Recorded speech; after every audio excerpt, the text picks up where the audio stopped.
আন্দোলন সংগ্রামের মাধ্যমে নেতাদের ভাগ্যের পরিবর্তন হলেও শ্রমিকদের ভাগ্য পরিবর্তন হয়নি বলে মন্তব্য করেছেন জামায়াতে ইসলামীর আমির ডাক্তার শফিকুর রহমান। বিকেলে রাজধানীতে মে দিবসের সমাবেশে যোগ দিয়ে তিনি আরো বলেন, শ্রমিকদের ন্যায্য অধিকার যতদিন প্রতিষ্ঠিত না হবে ততদিন সংগ্রাম চালিয়ে যাবে জামায়াত।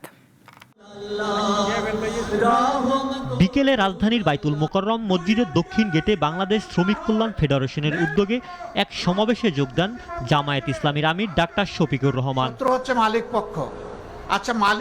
বিভিন্ন রাজনৈতিক দলের নেতারা শ্রমিক দিবসে নানা অঙ্গীকারের কথা বললেও বাস্তবে কোনো মিল নেই বলে বলেন তিনি।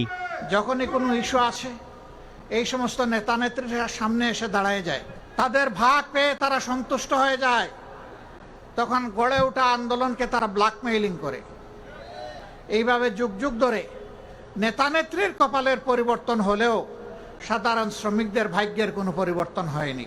জামায়াতের আমির বলেন, সংসদে এদেশের মেহনতি মানুষের পক্ষে কথা বলেন তার দল। যেই বাংলাদেশ ন্যায়, ইনসাফ এবং মানবতার উপর দাঁড়িয়ে মাথা উঁচু করে আওয়াজ দেবে, আমরা এক নতুন বাংলাদেশ। জামায়াত ন্যায়, ইনসাফ এবং মানবতার এক নতুন বাংলাদেশ গড়তে চায় বলে জানান ডাক্তার শফিকুর রহমান। শত্রু কারা? ইমরান শেখ, নাগরিক, ঢাকা।